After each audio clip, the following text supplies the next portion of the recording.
I'm gonna miss this a little bit. Extra loud. That felt extra loud, right? Like a little bit more oomph to that what it felt like. Yeah. So. Well, I'm sure you all have seen the title of this episode, our farewell episode, and you are reading that right. It's a bit sad to say, but after 2 years of doing this show almost every week, we've decided to put it to pasture. And this is essentially our series finale. We've deliberated over it for a while now. It wasn't an easy decision to make, but it's the right one for us at the moment. So we're gonna go over more of this at the end of the episode. First, we have some race results and news to go over, for the last show. We don't want to break the spirit of the show, and we'll give you a last week of news. But the McDowell Mountain Frenzy 50 in Arizona, put on by Aravaipa, has been going on for 14 years. And Abby Hall, Western States winner, she went on to win the race overall. She beat everybody, the 50 miler, that is, in 7 hours and 12 minutes. And that's a new women's course record as well. Set the course record by 15 minutes better than the previous one. And Keegan O'Donnell won for the men in the 50, 7 hours and 23 minutes. So Abby Hall rolling on, and I'm sure she's just as fit as ever, eyeing down Western States, going for the repeat. The Chiang Mai, Thailand race by UTMB. Look, this race, I never even heard of this race. Yeah. But all of a sudden I see all these high profile runners are over in Thailand running this UTMB race in December, right? Like super late season race. A lot of elite runners, big time talent there. And in the 100 miler, Kareth Arnold from the US, she got second for the women. And then in the 50K, Hayden Hawks was over there just 8 weeks after Kodiak, after winning Kodiak 100.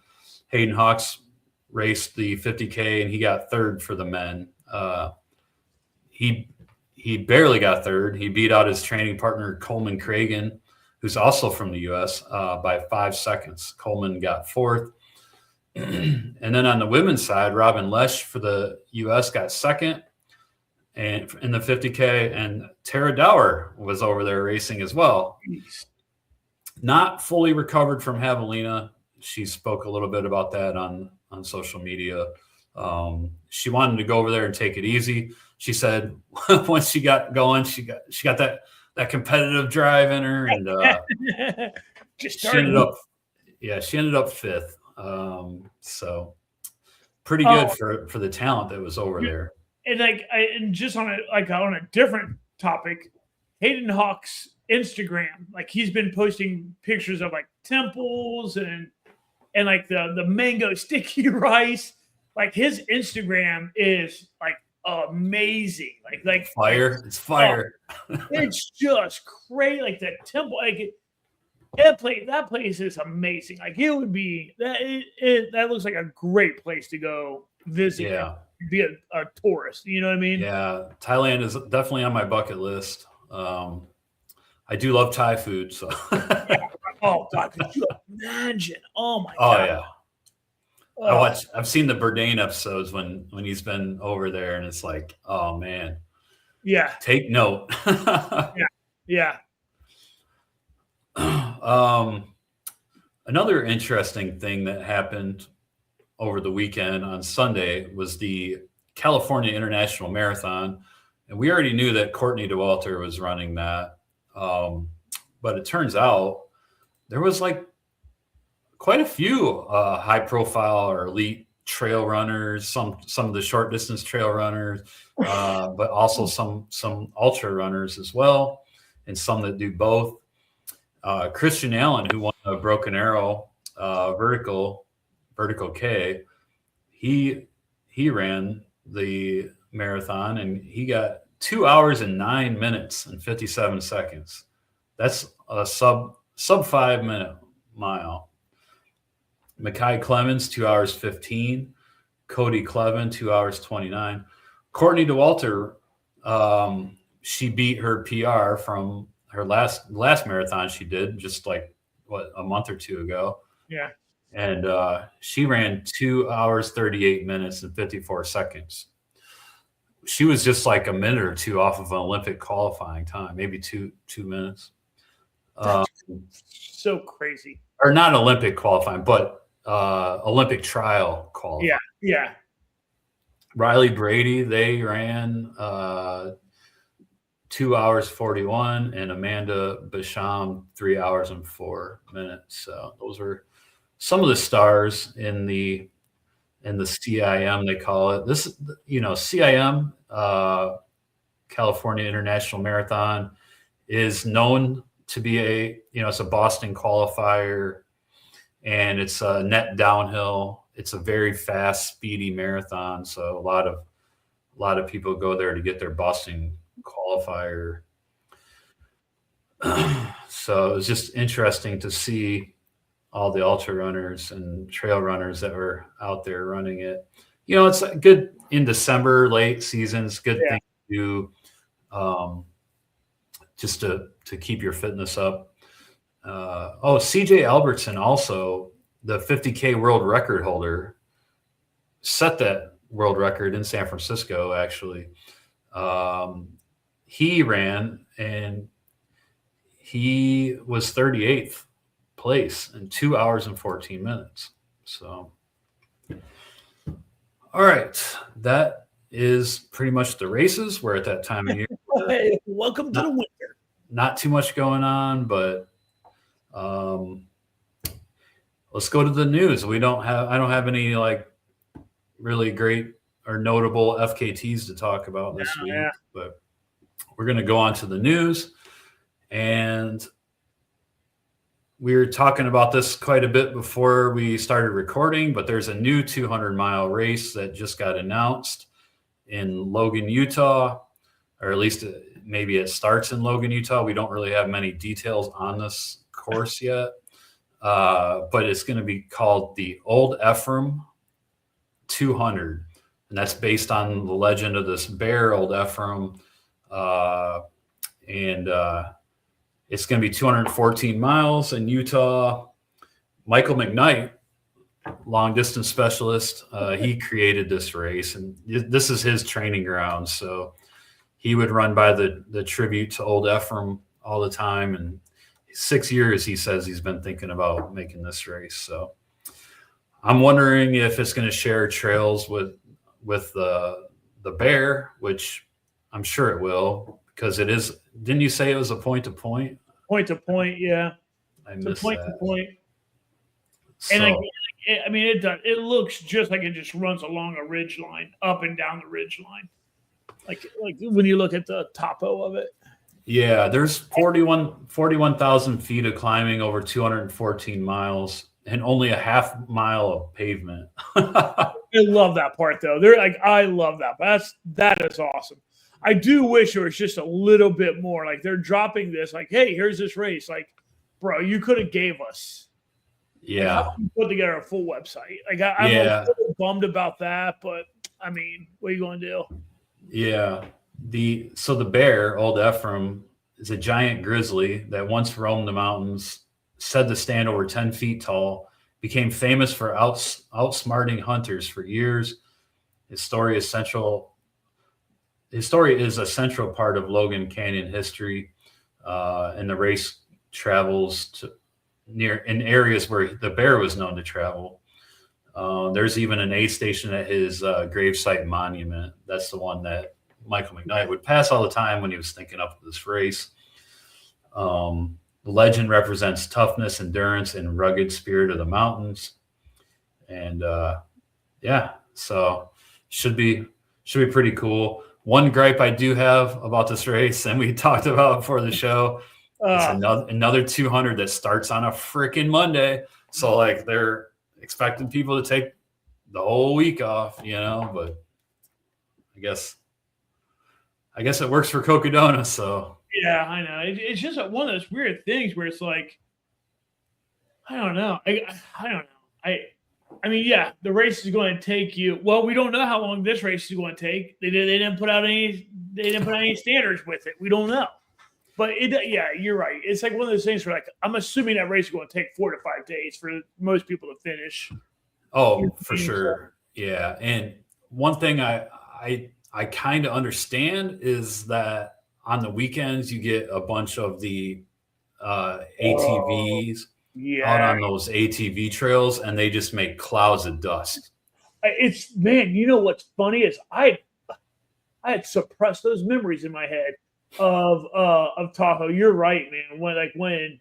When those ATVs and the 4-wheelers and the trucks and the rigs go by, you are breathing that dust forever. Yep. That is a great point. Yeah, it happened at Bear 100 on some of those fire roads. They had those, I don't know what they're called, crossovers or something, like those like souped up dune buggy type things, and they were all over the place. Yeah. And they would drive by in groups, like 4 or 5 of them, and they wouldn't slow down a bit when they went by you, and it was just this huge cloud, and it's just like brace for impact. Yeah.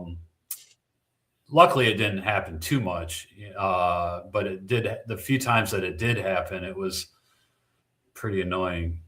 But yeah, so new race, Old Ephraim 200. Yeah. Registration opens January 1st. And I really hope between now and January 1st there's some more details out. Because, folks, it's a $1,500 race. It's a $1,500 race. Yeah. And you have no clue how many aid stations you're getting. You have no. But we know this. You'll be doing some climbing. You're going to be doing some up and downs. You're not going to be flat any amount of it. So yeah, they do actually have a picture of the elevation profile on the pictures on Ultra Sign Up. Yeah. And there's nothing flat. There's maybe like a section or two where it's just a really gradual grade for a while, but it's not flat. There's nothing flat. It's all up and down. So should be a good race though, I think. Yeah. And it's crazy. We're seeing all these new 200s starting to pop up now. Yeah. I knew sooner or later the dam would burst. And Candace, I feel dirty saying this, but give her credit because what was it? 9 years ago, she made the comment, 200 is new 100. Yeah. And listen, she pioneered it. That's for sure. She was ahead of her time. And here it comes. Yep. Cocodona has exploded in popularity. And I would say Cocodona is the premier 200 plus mile race now. Well, that's like 250 plus. So. Yeah.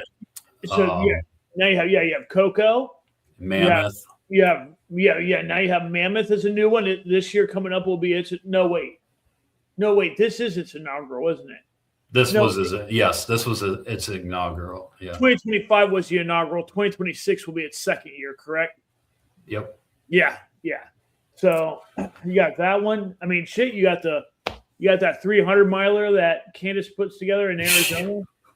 The monster. Yeah. So there's a series of them that's coming out. That's I don't think it's too far. I don't think it's too crazy to think like you got I think there's one in I don't think it's too far to think like we're going to see one somewhere in east of the Mississippi, right? I think there's one down in Florida.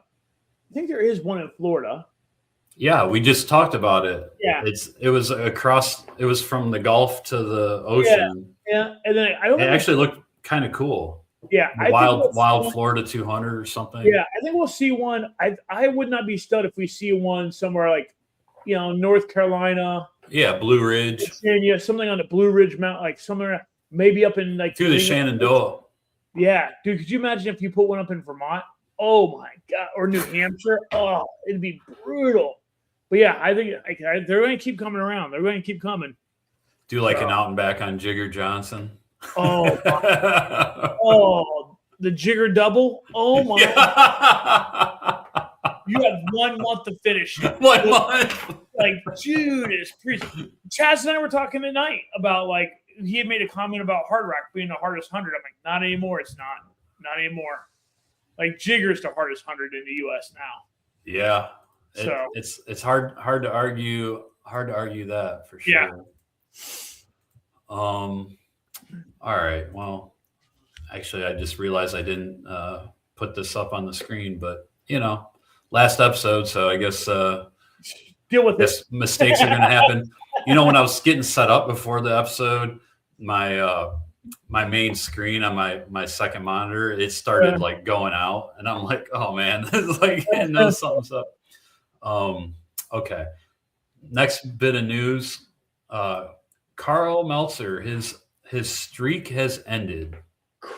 And the streak that I'm talking about is for 22 years, he has won a 100-mile race every year. Dude, that's a mind-bending.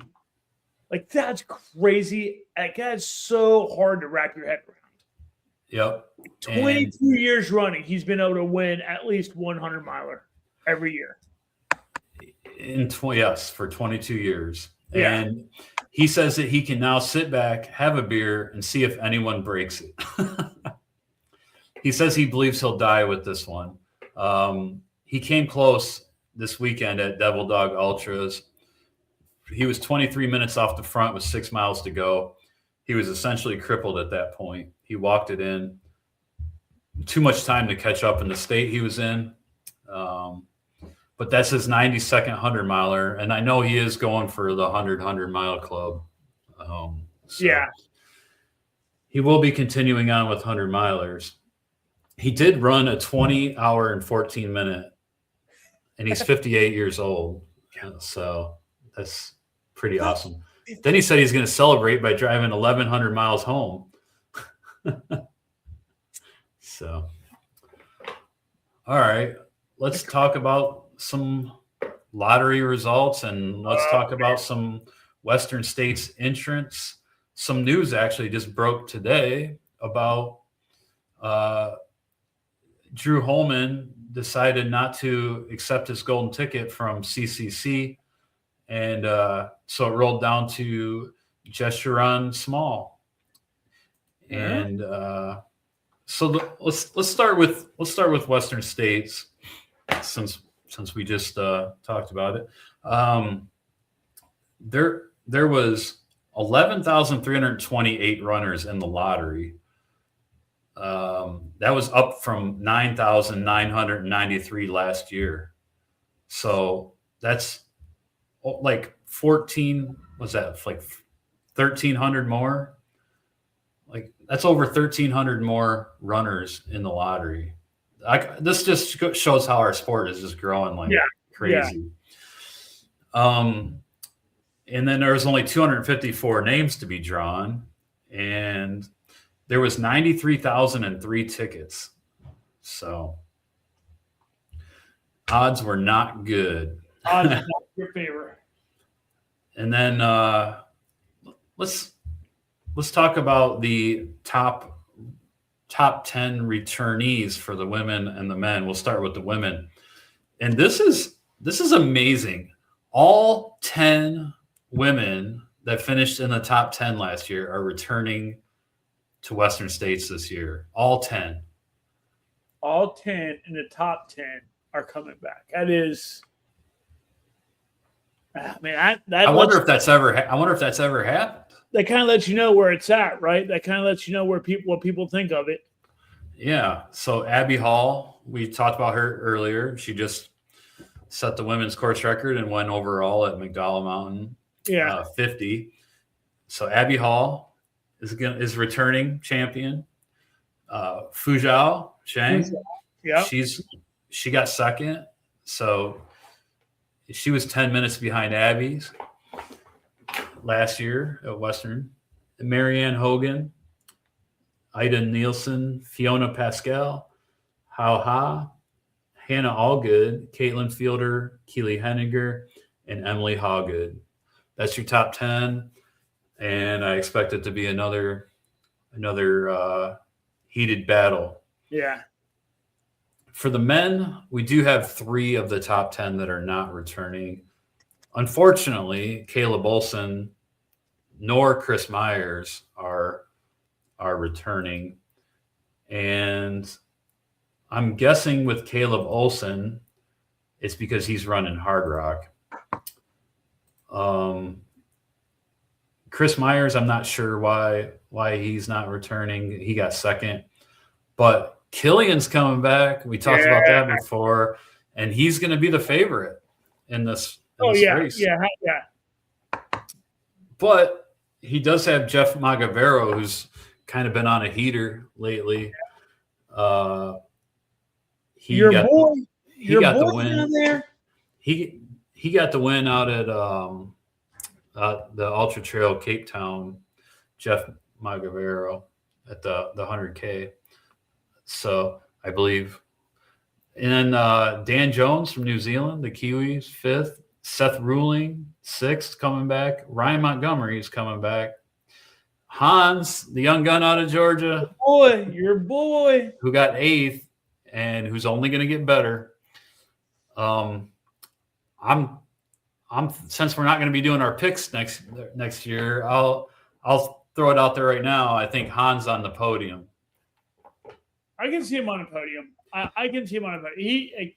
He knows how to train now for Western States. Yes, that's my thing. I'm beginning to soften on him, where like because he's now proven that like he's understanding shit.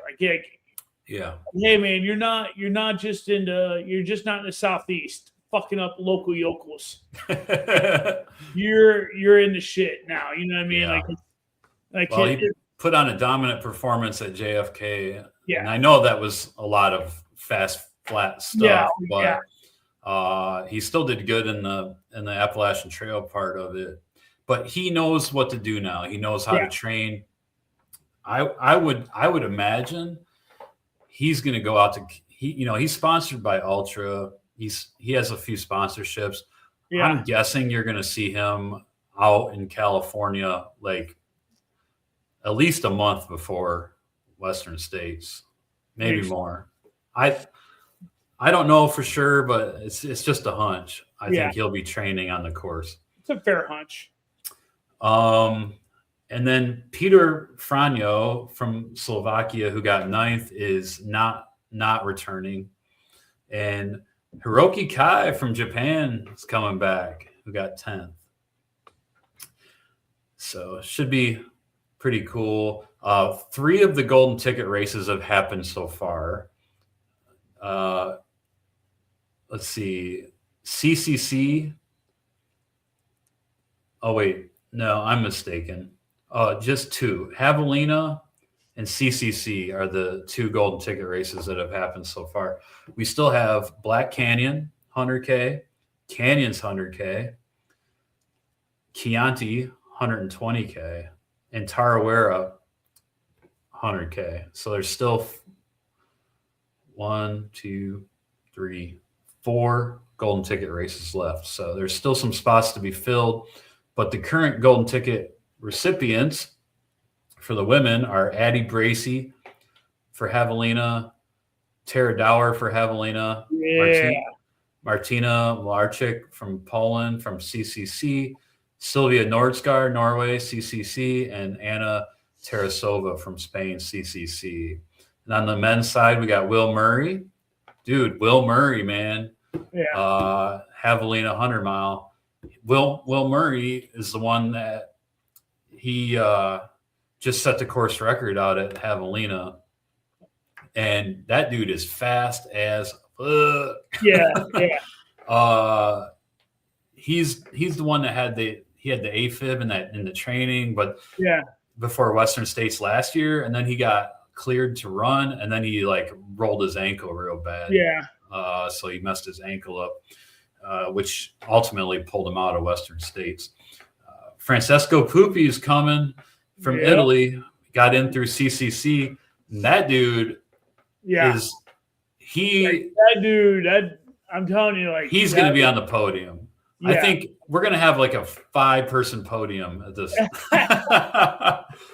Will Murray or Killian, Will Murray, Francesco Pupi, Young Gun, Hans Troyer, David Sinclair, who just got second at JFK. Yeah. He got in through CCC. Jerushan Small and Canyon Woodward. Jerushan through CCC and Canyon through Javelina. So, yeah, it'll be a good year for Western States. Yep, it's going to be a lot of fun to follow. All right, and then other notable entries through the automatic process. Amy Cameron, Kati Land got in through a sponsor. Kati is from the Bay Area. She always does really well out at Hurt. She's got second at Hurt a couple times. She won the San Diego 100 before. She won the Cuyamaca 100K, and she won Cascade Crest 100 last year. She is fast. She's a great runner, and she does really well with elevation. So it'd be cool to see what Kati can do out there at Western States. And then on the Janelle Potvin and Marilee Woith. And the men's side, Jeff Browning got in through a sponsor. Upiter Carrera from Mexico got in. And Corey Waltering got in through a sponsor. So Corey's been kind of, I don't know, laying low in the scene for quite a while now. So it'd be cool to see Corey come back and race Western States. And then top lottery entrants for Western States, Carissa Kenny, Sarah Ostrozewski got in. She's super strong. And then on the men's side, we got Buck Blankenship, Zach Garner, Justin Grunwald, who's really, really good runner, Thomas Hanlon, Luke J., and John Kelly. Yeah. The man with the legend. Got in on the lottery. And then there's a few waitlistees that are fast. Ted Bross, Jimmy Elam, who Jimmy just got into Hardrock, so I'd be curious to see if he would do the dirty double. Yeah. And then Chris Tyson. So that's Western States. Sounds like it's going to be awesome on both the women's and the men's side. Yeah. And then let's go to Hardrock. We're getting the matchup that we've been waiting for a while. Well, the rematch. They've raced each other a few times in the past, but not in the last 2 years. When in the last 2 years, Katie Scheid has really upped her game. Let's say she's she's winning Hardrock, winning UTMB, winning Western States. She just seems unstoppable. And she got first at Hardrock last year, so she accepted her automatic entry in this year.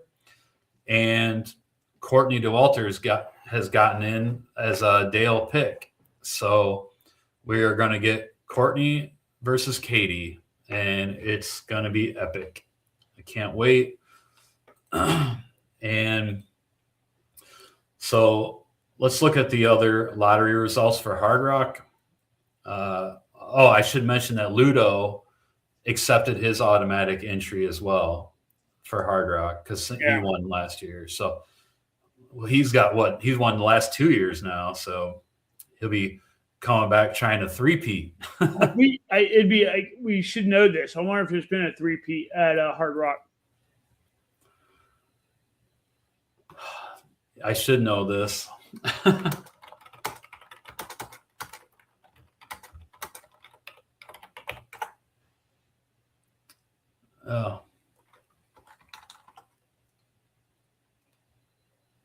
Courtney DeWalter has three-peated Hardrock.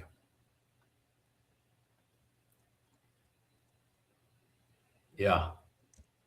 So he could be the first dude at least.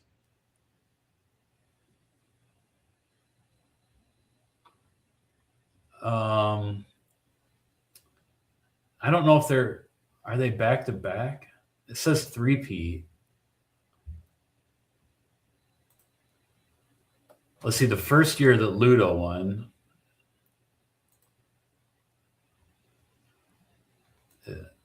Let's see here. DeWalter has won the last 3 Hardrock 100 women's races. Okay, so Courtney has 3-peated, but Yeah. we'll see if we'll get a men's 3-peater. Yep. And okay, going down, here's the notable men that are in Hardrock, got selected through the lottery. David Ayala, Debo, Dylan Bowman. He's coming back. Nick Curry. Of course, the Curry brothers both made it in, right? Alex Docta, Jimmy Elam, who just won Mammoth. And he also won Cascade Crest, just like Kati did. So Jimmy Elam will be lining up at Hardrock. And he's really been stepping up his game. So it should be interesting to see what he can do. Tom Evans, who just won UTMB, is lining up at Hardrock. Arlen Glick got in. Nate Jaka. Michael McKnight got in. Caleb Olson, which, again, Caleb Olson, another one who's, raced that crazy-ass race over in Australia. Yeah. He got first. So it'd be awesome to see what Caleb does. Jeff Rome, Jason Schlar, Brian Smith, Paul Terranova. And for the women, I already mentioned Katie Scheid took her entrance. Kareth Arnold, Darla Askew, Courtney DeWalter, Tara Dower, Allison Kirk, Eliza Lapierre, Casey Lichtig got in, Jenny Pierce, Megan Slavin, and Emily Wanless. Notable waitlist: men with a remote chance of getting in: Sam Ritchie, John Fitzgerald, Don Reichert, Jeff Browning, Bronco Billy, and Dakota Jones. And for the women, notable waitlisters that have a remote chance of getting in: Bailey Eppert, Alyssa St. Laurent, Christina Bauer, Torio Farrell, Sophie Grant, and Stephanie Case. Dude, I got bad news. What? So first off, I'm reviewing the winners of Hardrock. Yeah. Right? Fucking Metzger is a fucking monster. That dude has run Hardrock. Like he owned Hardrock in the early 2000s. Mm-hmm. Like early 2000s, he won it in 01. 02 is canceled because of wildfires. He won it in 03. He won it in 05. He won it in 06. He won it in 09. Like that dude just all right. Now here's where we get to a jury. We need a jury decision. In 2014, yo boy, Killian Jornet wins it. In 2015, Jornet wins it. Here comes the bullshit. And this is like, it's the kind of shit that kind of annoys me because now you got to question stuff like this. In 2016, you may remember this. He ran across the finish line, stride to stride, with Jason Schlarb. I remember. So now they tied. Yep. My question to you is: does he get 3 in a row? Does Killian Jornet get 3 wins in a row? Well, wait, what years did you say? He won 14. He won 15. He tied 16. Well, if he was first, I mean, now, now, are you ready for this? You want to take a guess who won it in 2017? Yeah, it was not Aurelian. It was the other one, the dude that wears shorts like Courtney. No, Killian. Oh, so Killian. He's won it 4 times technically. He's won it 4 times in a row because then he wins it again in 2022. So he's won it 4 times in a row. He's won it a grand total of 5 times. Yeah. Dude, here's what's wild. Over on the women's side, there has been some ladies just dominate that fucking race. Dude, there is Betsy Kalmeyer. I can't, like, the number of times 3 wins, 4 wins, 5 wins. Like, Betsy just owned that motherfucker basically from 96 until 06. That was shit where, like, she showed up, you're like, fuck me. Now, so her and Karl were the 2 like original mountain elites, you know. Like, now here's what's wild. Betsy, you know, fades away. 08, 09, 2010, 2011. Diana Finkel wins 4 in a row on the women's side. She goes away.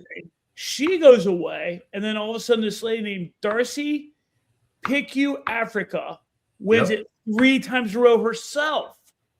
Okay.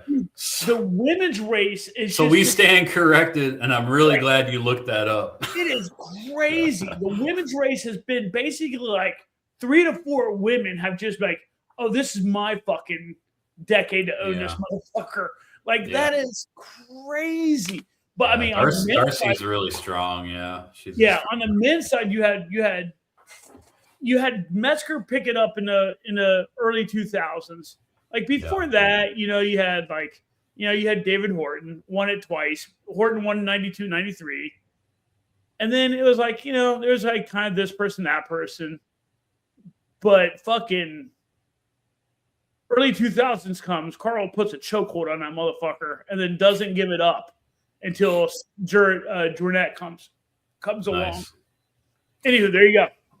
Like I said, I'm really glad that you did that research, because I'd hate to end this show and then find that out and then not be able to get it out again. Just like, oh fuck, I gotta take that to the grave.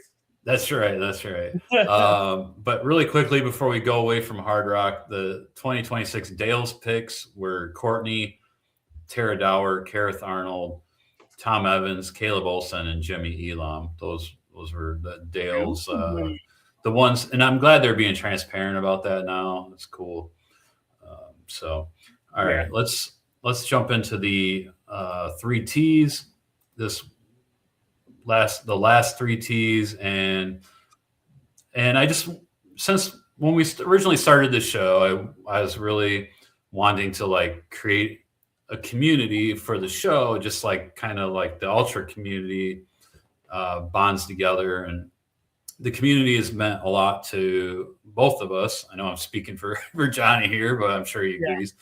So really, I just want to, for those of you who are kind of new to the sport, or maybe have been kind of on your own for a while, I just want to like talk about the community and how to find and what the benefits are. Obviously the biggest benefit, well, there's many big benefits, but friendships, Johnny and I met through the ultra community.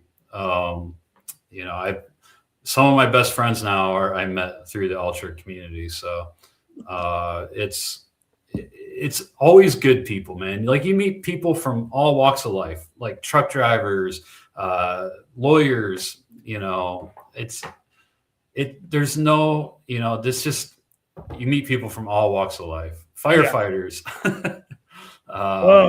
Fucking firefighters. Lazy asses that work from home. But yeah, anyway, so friendship, is number one. Mentorship, when I first got into the sport, I met, the group at Forget the PR. I met Rob Powell and Mark Carroll and all them, and Don Bond. And I learned so much from those guys. And, and I kept learning. And you even meet people in the race that will tell you something that'll blow your mind. Yeah. Even years later, it's like, oh, have you tried that? Like, no, I haven't. So definitely the community, very important for mentorship and friendship, and and how do you find a community though? I think it's best done through volunteering at races, preferably races that are not like corporate races that are small, single owned race, or a race that gives to charity. Your small town or hometown races, volunteer, help your community out, meet some people. I think it's super important. So I just wanted to kind of throw that out there, and because I've kind of gotten into the habit over the last year or so of just running on my own all the time. Yeah. And we moved, and I haven't really branched out and met some new running friends where we moved to.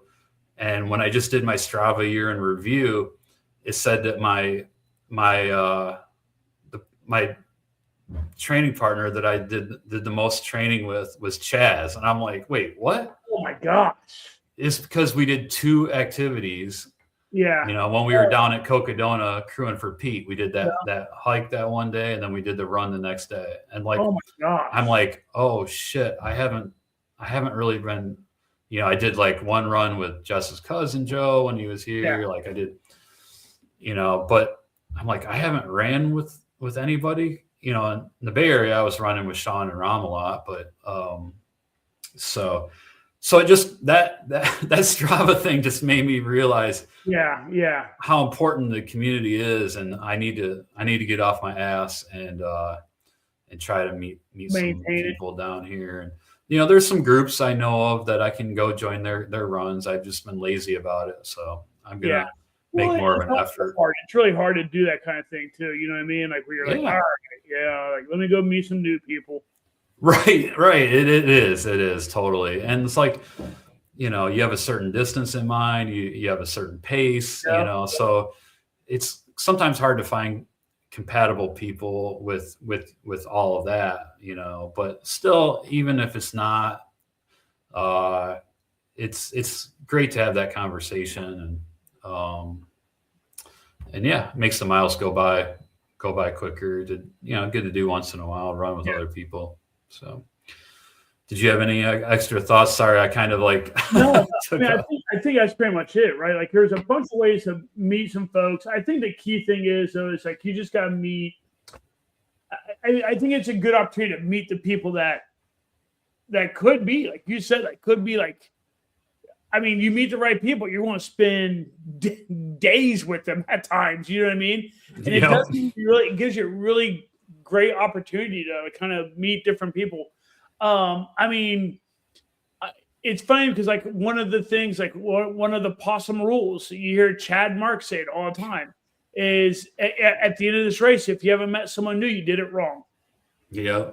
You know what I mean? And so, it is. It's one of those things. Now, I will fully admit there will definitely be days and times on runs where I am not the most like, yay, bubbly, meet new people.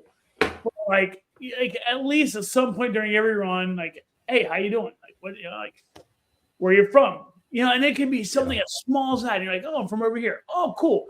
Like, oh, I've done this race over there. Oh, I've done this race over there. Like, oh, have you ever done like? And then they introduce you to a race, and then that network you have just never stops growing. You know what I mean? And like that's the other thing I think is really great about the network, the community, is the ability to like use it as a means to travel in a weird kind of way. Totally. And explore and visit new places, and see stuff.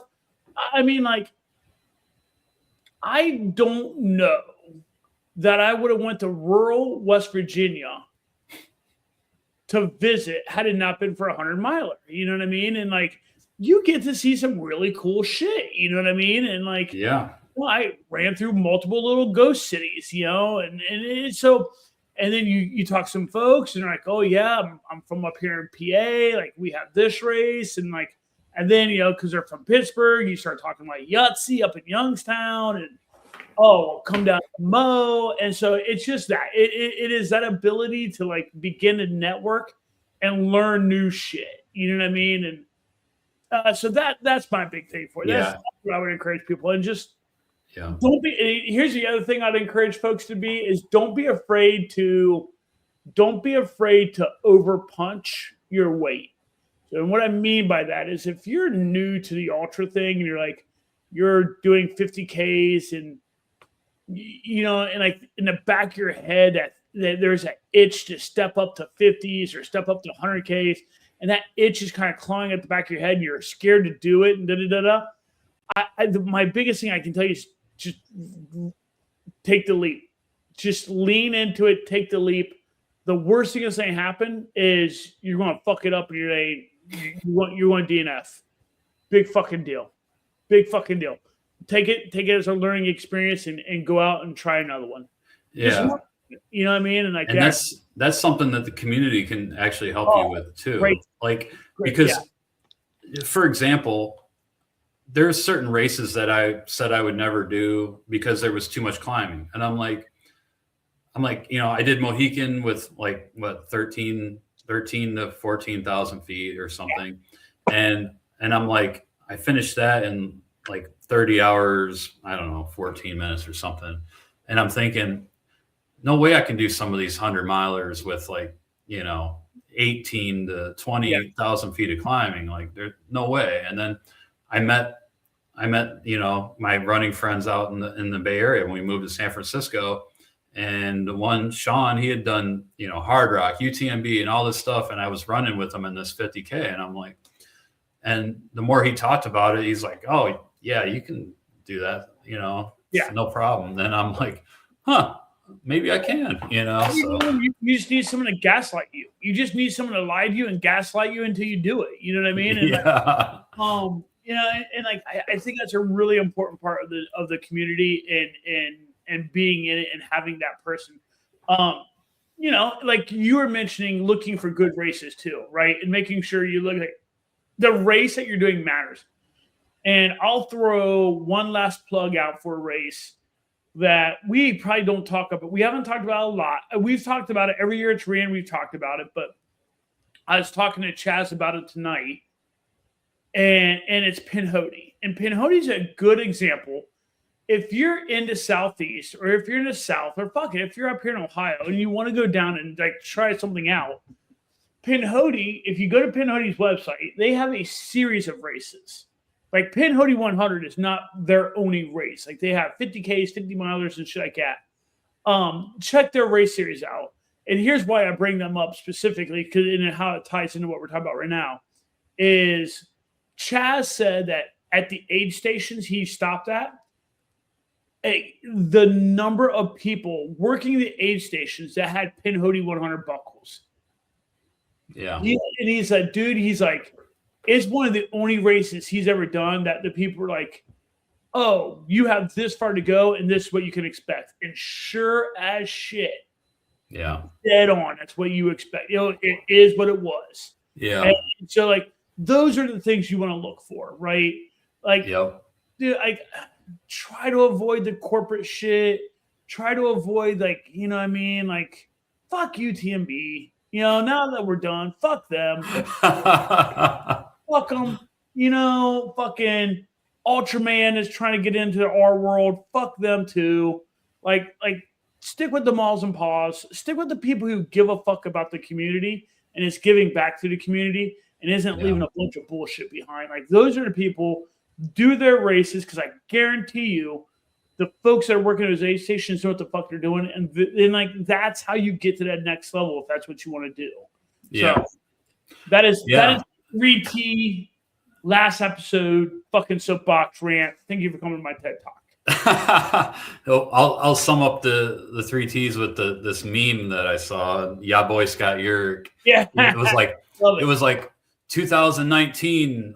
You met someone in this race and you became Strava friends, and now you're best friends, or something So, but you haven't seen each other since, but you follow each other on Strava. right 100%.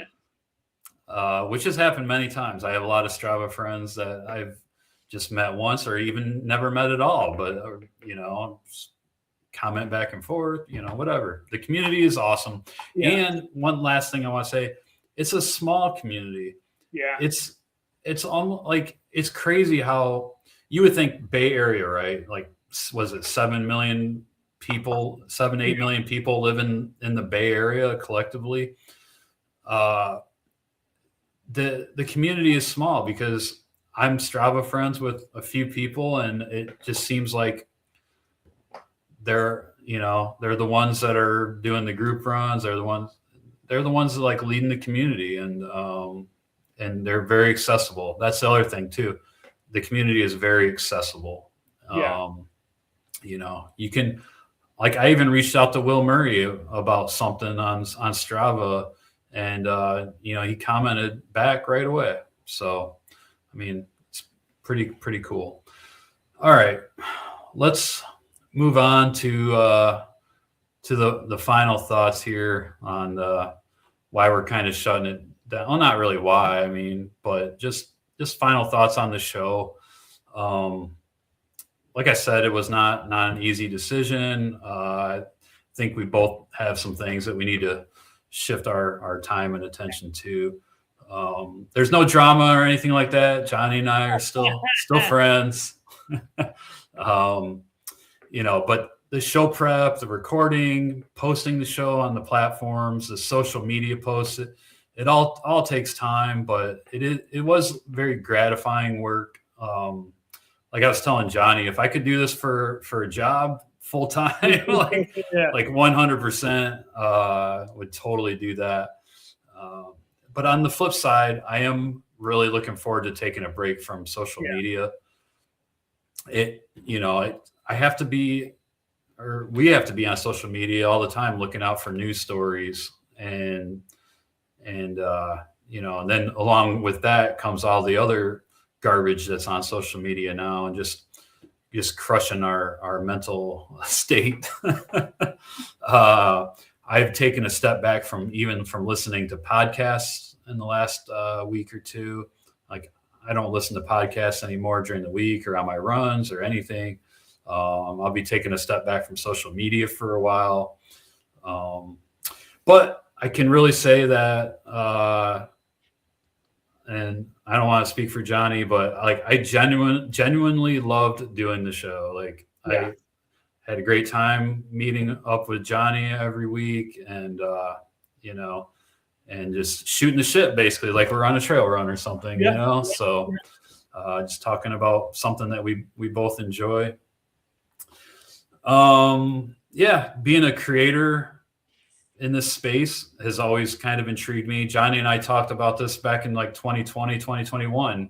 He's like, what YouTube videos do you watch? You said you watch YouTube a lot. And I showed him some of the running channels that I watch. And that kind of sparked the idea for this show, really. And we talked about it off and on for a couple of years. And finally, 2023, we pulled the plug and did it. So, let's see. So really, I want to thank you, Johnny, for doing this with me. And like I said, it's been a lot of fun. And I really want to thank anybody that listens to the show on a regular basis. Or if you listen to the show, just if this is the first time you've listened to it, thanks for tuning in. But we made a couple friends out of doing the show, Cole and Robert and Josh. So it was cool to meet them and have them on the show. And I know there's a lot of people out there that haven't commented that watch or listen to the show. So we really, really thank you all for tuning in. And we're not experts by any means, but if we've helped, inspired, or entertained just one person, then I think it was all worth it. So yeah. I'm going to miss it. I'm going to miss it. I think the other thing that, I think we both had like expectations, hopes, and dreams of what this could kind of grow into. I think the other thing that you and I both kind of obviously kind of learned along the way is like, we don't have the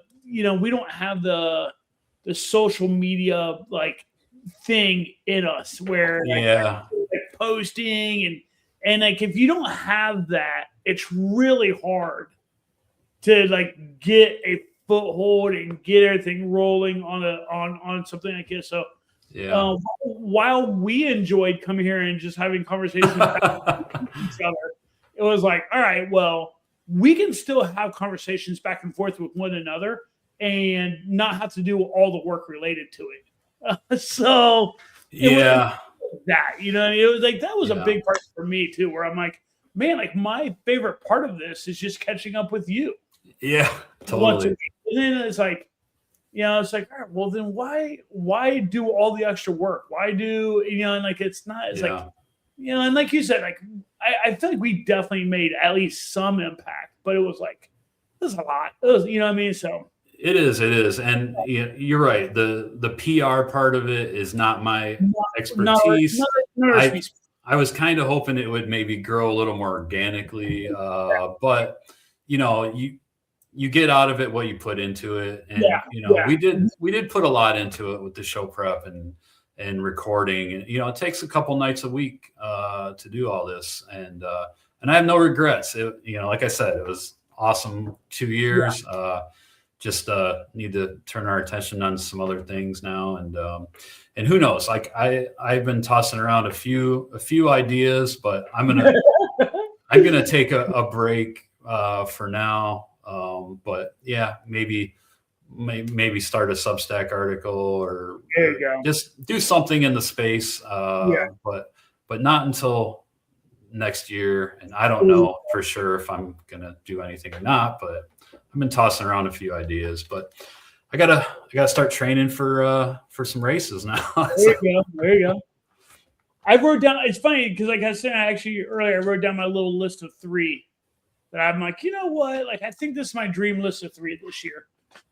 Just nothing crazy, just 3 that I'm like, you know what? Like I think I can knock these 3 out. So nice. You know, we'll see what that. We'll see. Well, I'm looking forward to following you and.